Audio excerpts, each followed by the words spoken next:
So guys ఈరోజు ఇంకొక happy news ఏంటి అంటే ఈరోజు అన్నకి లగ్నపత్రిక రాసుకోబోతున్నాం మనం.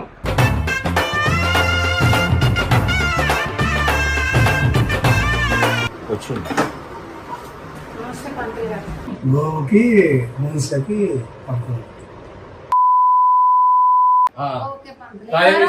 గురువారం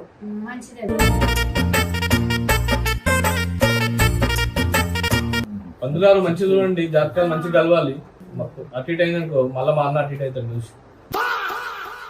పందులారు ఎట్టింది పాట మంచిగా మీకు నచ్చిందా? చెప్పండి చెప్పండి. ఇంకో పాట పడుతున్నాం చూస్తున్నట్టు.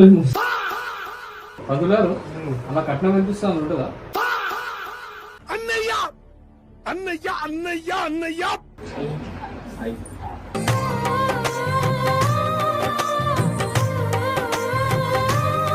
నాకు నేనంటే ఎంత ఇష్టమో తను చెప్పినాక నాకు కూడా అనిపించింది ఇట్లాంటి అమ్మాయి వస్తే లైఫ్లో మనల్ని ఇష్టపడితే వస్తే మనకు హ్యాపీ ఉంటుంది కదా అనేసి.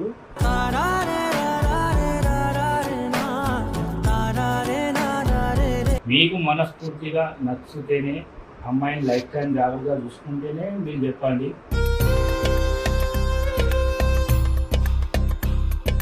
మనిషి మీద గ్యారెంటీ పెట్టుకోవాలి కానీ మీరు ఆస్తుల మీద గ్యారెంటీ పెట్టుకుంటే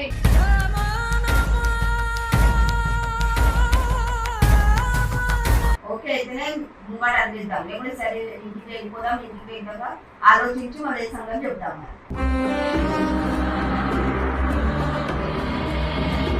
శ్యామ్ అన్న తన వివాహానికి చివరకు మనస్ఫూర్తిగా పచ్చజెండా ఊపడం ఈ వీడియోలో హైలైట్ గా నిలిచింది.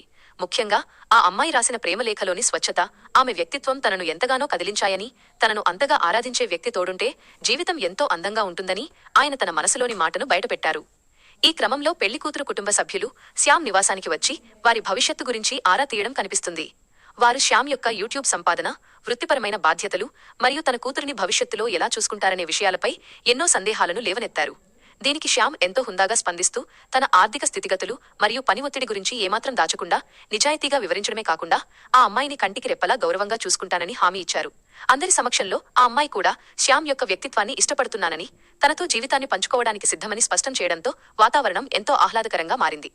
అనంతరం జాతక పరిశీలన కోసం పంతులు గారిని సంప్రదించగా ఇద్దరి నక్షత్రాలు మరియు జాతకాలు అద్భుతంగా కలిశాయని, వారు వివాహం చేసుకుంటే జీవితంలో గొప్ప వృద్ధిని సాధిస్తారని ఆయన భరోసా ఇచ్చారు. జాతకాలు కుదరడం మరియు ఇరు కుటుంబాల మధ్య సయోధ్య కుదరడంతో త్వరలోనే ఒక శుభముహూర్తాన నిశ్చితార్థం, ఎంగేజ్మెంట్ జరపాలని పెద్దలందరూ ఏకగ్రీవంగా నిర్ణయించుకున్నారు. ఈ క్రమంలో